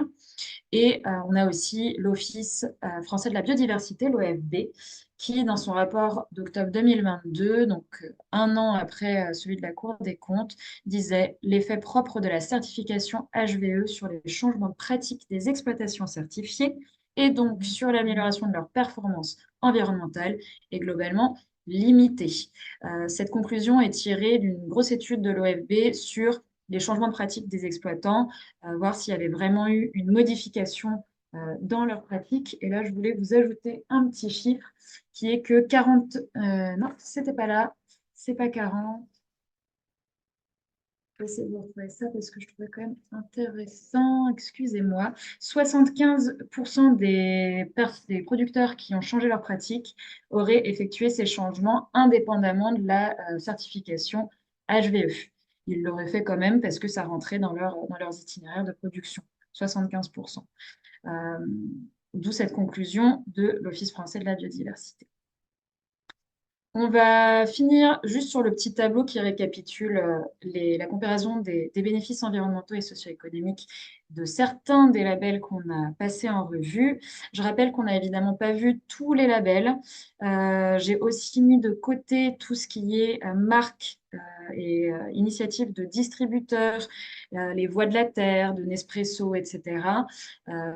Parce qu'aujourd'hui, j'avais envie de me focaliser sur ceci. Je ne vais pas tarder à passer la parole à ma collègue Pauline Cross pour la partie restauration collective, qui sera du coup une illustration de comment ces labels peuvent jouer dans les choix de consommation, notamment au niveau des acheteurs publics. Merci. Et si vous... Oui, je vais peut-être prendre des questions aussi. Je laisse Quentin gérer pour la suite. Yes, merci beaucoup, Eline, pour cette présentation de l'ensemble des labels. On a mis les liens du basique, Pauline sur le Power BI et moi plutôt sur le site internet. Si vous voulez creuser un peu le sujet, je trouve que c'est hyper bien fait. Enfin, on voit les illustrations sont pas mal. Ça permet un petit peu de donner des idées, des billes sur la durabilité de ces labels, d'y voir un peu plus clair. Donc, si vous avez des questions sur le sujet, n'hésitez pas à les mettre dans le chat. Et sinon, on va passer à la partie plutôt restauration collective qui représente en 2020 290 millions d'euros. 2023, 484. Donc, on voit qu'il y a un effet quand même Egalim qui pousse un petit peu la Restauco à public à aller acheter des produits bio, même si malgré cette croissance là, sur les 4 dernières années, Egalim n'est pas encore atteint. Donc, Pauline vous présentera un petit peu les chiffres de la Bretagne. Je vois juste avant que Mathilde pose une question sur le tableau des bénéfices. HVO est en 1 en bénéfices environnementaux et elle demande si c'est pour le niveau 1, 2 ou 3. C'est pour le niveau numéro 3 parce que dans la certification environnementale, ce n'est que le niveau 3 qui s'appelle haute valeur environnementale et ce n'est que le niveau 3 qui bénéficie du label. Merci Eline. N'hésitez pas si vous avez des questions à les poser, même si on passe à l'autre partie, on pourra toujours y revenir après. Je laisse la parole à Pauline, du coup, qui travaille sur la restauration collective biolocale à Agrobio 35. Une dernière question, est-ce que tu veux pas juste la prendre peut-être avant que je commence? Ok, alors du coup, BBC, donc Bleu Blanqueur, est en niveau 2 en port, bénéfice environnemental, et pourquoi pas moins? C'est la Euh, question. Ouais. alors, est-ce que Pauline, tu peux prendre cette question ou est-ce que... Je pourrais pas dire pourquoi pas moins. Il faudrait qu'on regarde sur le site du Basique sur quels critères est-ce que ça s'est basé pour déterminer ça, honnêtement. Là, comme Ouais. ça, la seule chose, c'est qu'on est sur de l'alimentation, graines de lin, qui sont des cultures qui nécessitent de fait moins d'azote minéral, qui nécessitent moins de pesticides.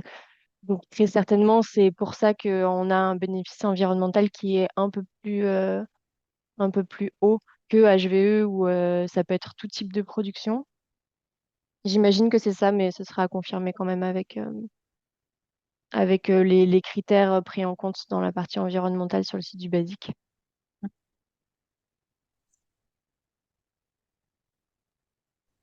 Merci pour les précisions. Et du coup, Pauline, bah, vu que tu as commencé, je te laisse continuer. Merci.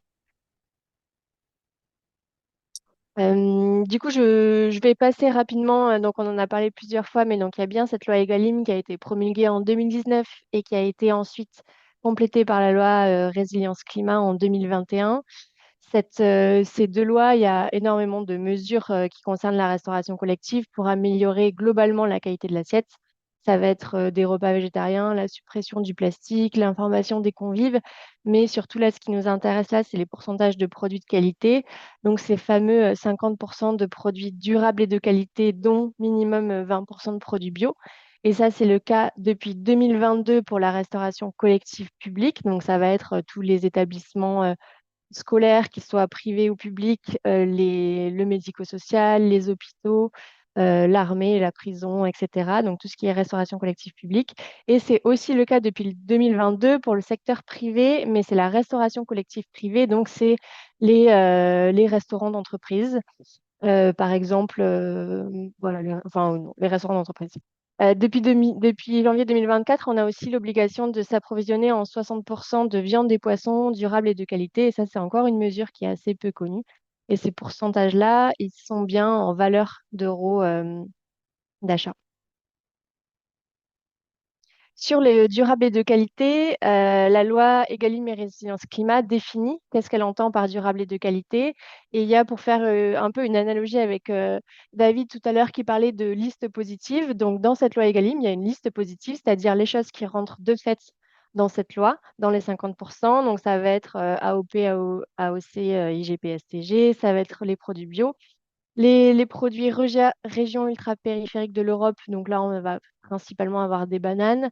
Le label rouge, l'écolabel pêche durable, tous les labels issus du commerce équitable, les produits HVE 3, donc avec le logo, mais aussi les produits CE2, mais ça, max jusqu'en 2026, qu'on l'a vu un petit peu tout à l'heure, la certification environnementale de niveau 2, elle est quand même bien moins exigeante que le niveau 3 qui est l'HVE. Donc, il y a quand même une durée maximum qui est jusqu'en 2026.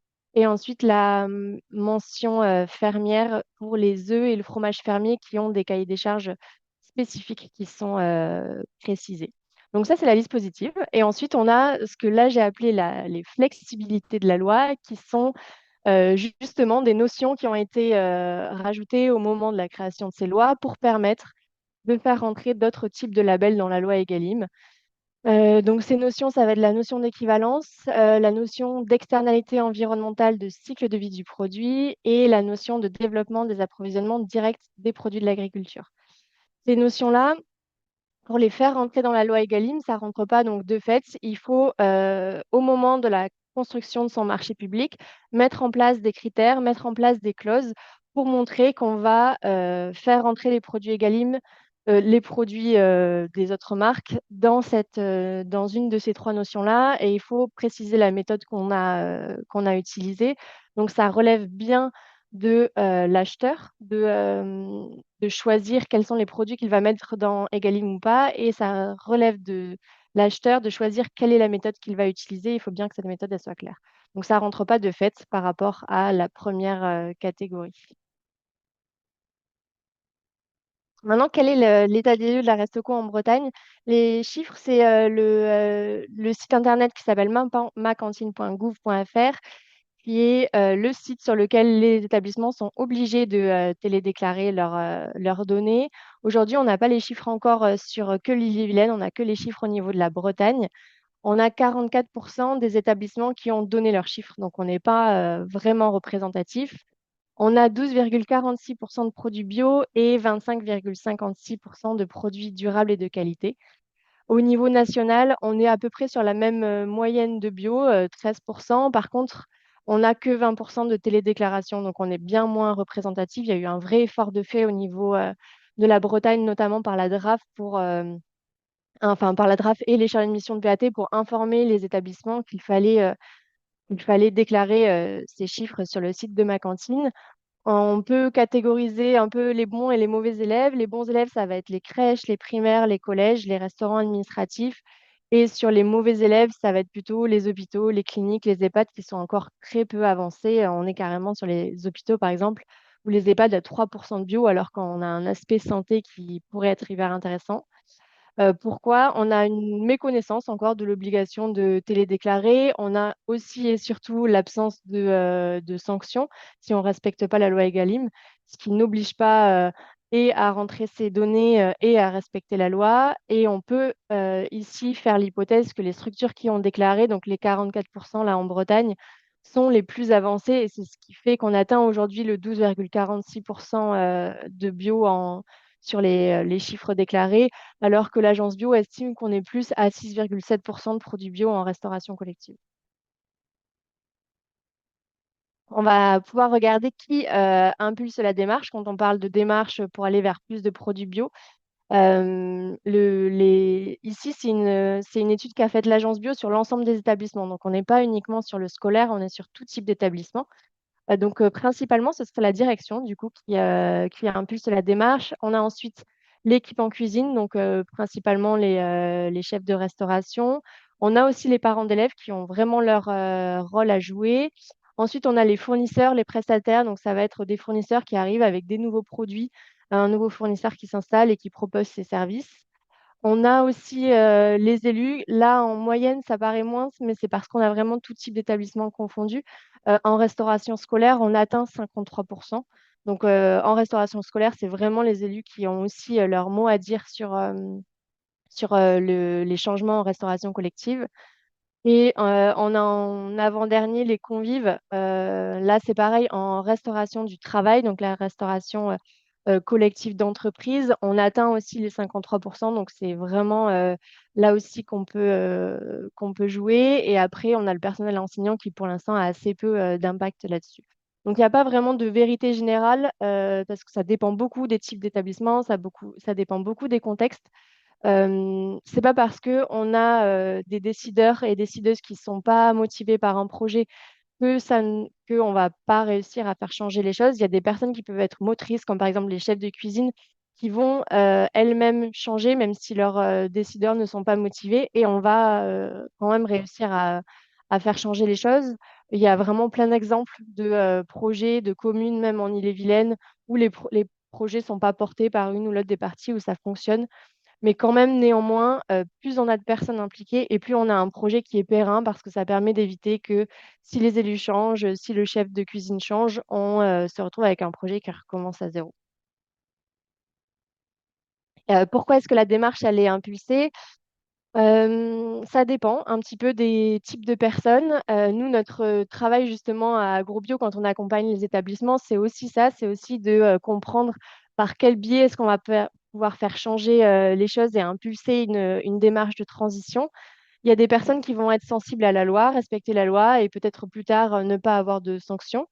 Là, il y a aussi des changements qui sont apparus parce que pour une question de stabilité des prix, l'inflation en bio, elle a été de 7,7%, là où en conventionnel, elle a été jusqu'à 11,8%.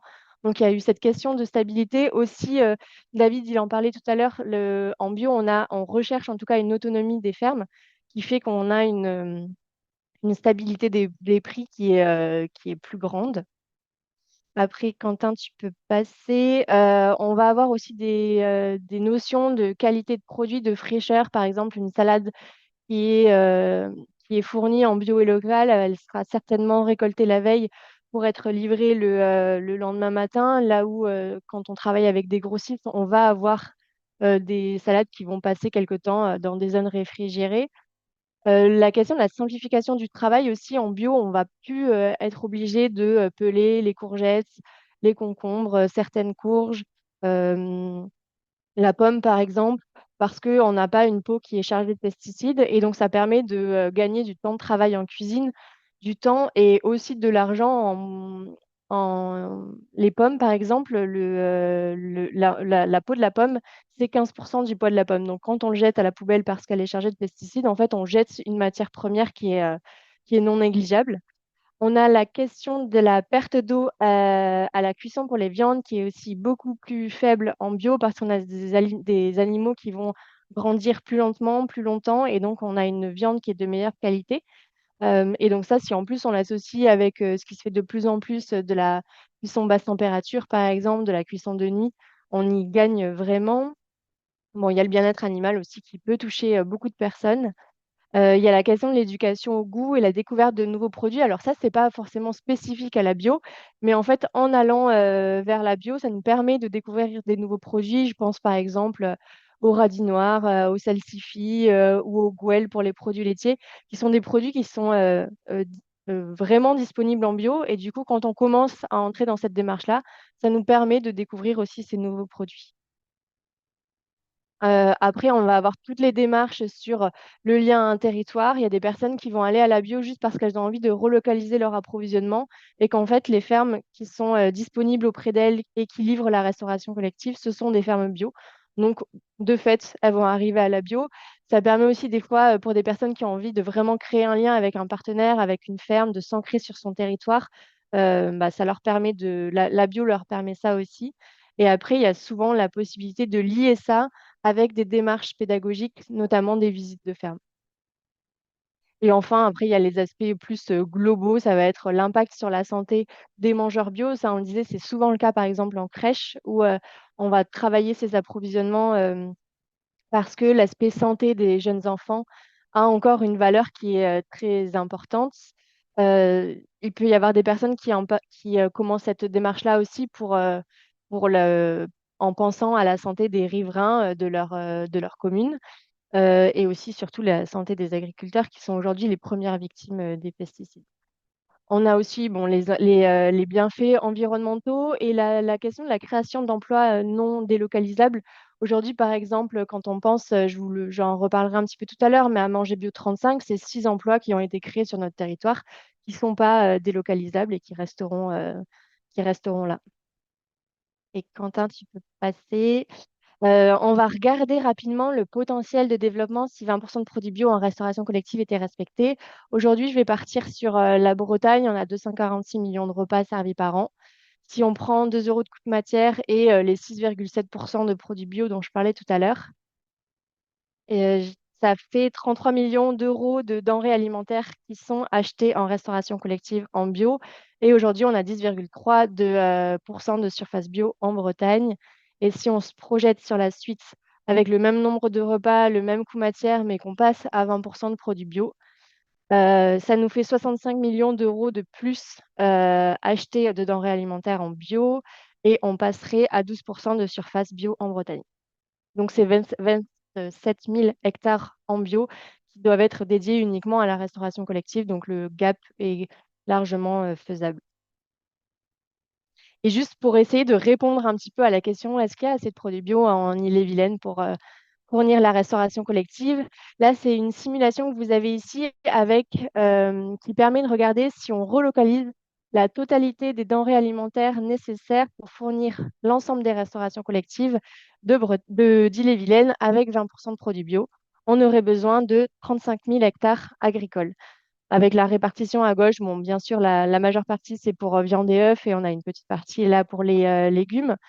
Sachant qu'aujourd'hui, en Ille-et-Vilaine, on a 453 000 hectares de surface agricole utile, dont 47 000 hectares en bio. On est largement, on a là les graphiques au milieu, c'est le potentiel nourricier. Donc, c'est de savoir est-ce qu'on a on a suffisamment de produits. Donc, heureusement, il y a plein de filières sur lesquelles on est à plus de 100% parce que ça permet d'avoir d'autres débouchés que la restauration collective sur ces hectares-là. Il n'y a que sur les fruits sur lesquels on serait un petit peu juste aujourd'hui. Et je terminerai juste par une remarque.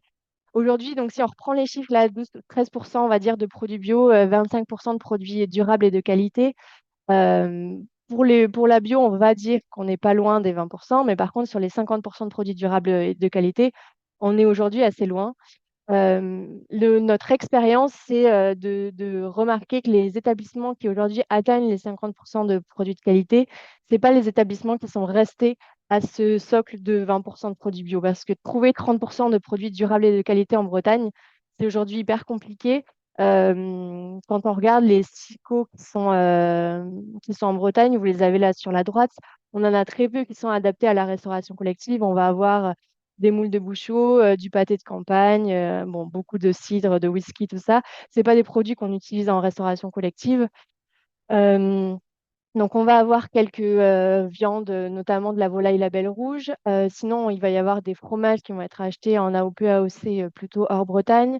On a un peu de plus en plus des légumes HVE et CE2, mais en fait, on en a encore très peu. Donc, si on veut atteindre ces 50% de produits de qualité, il ne faut pas se contenter des 20% de produits bio. Il faut aller sur du 30, sur du 40%. Et les seuls établissements qui arrivent à atteindre ces 50%, c'est quand ils ont réussi, quand ils ont augmenté la part de produits bio et qui ne sont pas restés sur les 20%.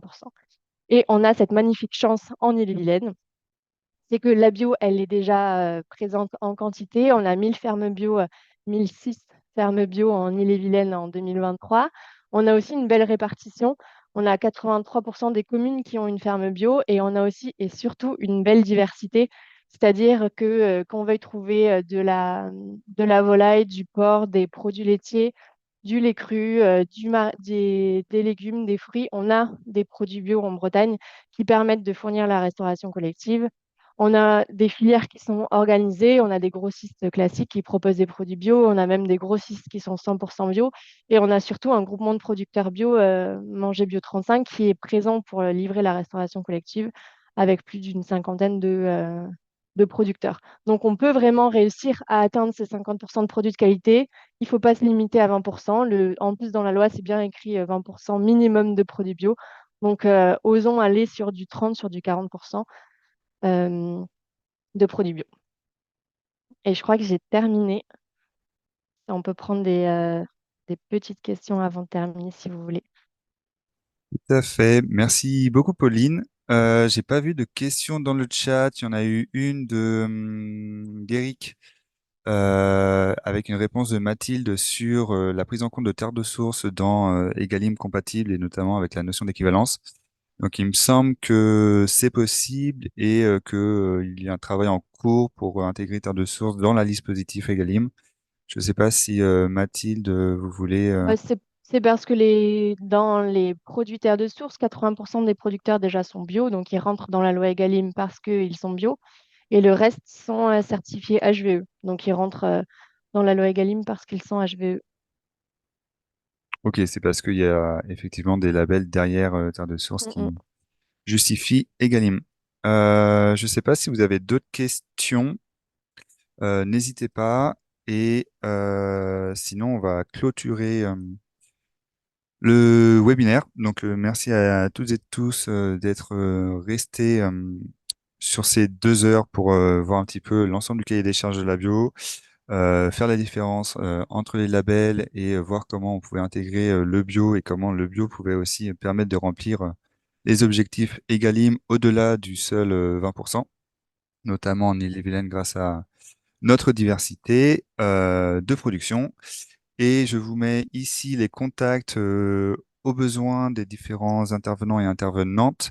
Donc David, Eline et Pauline notamment, n'hésitez pas à les contacter sur leur sujet. Moi-même, si vous avez des questions plus transversales sur les territoires, la prise en compte de la bio sur les territoires, la prise en compte de la transition agricole et alimentaire. Et moi, je ferai aussi avec plaisir le lien avec mes collègues. Voilà pour la rapide conclusion. Donc encore une fois, si vous avez quelques questions là-dessus, n'hésitez pas. Et sinon, bah, je vous souhaite une très bonne journée et j'espère pouvoir vous rencontrer à nouveau lors de nos prochains webinaires qui auront lieu en septembre et en novembre, si je ne me trompe pas, sur la bio et la santé, sur les chiffres de l'Observatoire de la bio 2023 et sur l'intégration des conventionnels dans l'amélioration de leurs pratiques par Agrobio 35. N'hésitez pas à inviter tous les EHPAD et hôpitaux que vous connaissez au webinaire sur bio et santé. Ce sera un webinaire régional d'ailleurs, donc Trop il bien. ne faut pas hésiter à aller voir plus loin que le département si vous avez des contacts là-dessus. Et merci à vous pour vos retours qui sont très positifs. Merci à vous, bonne journée. Merci, bonne journée. Merci. Au revoir.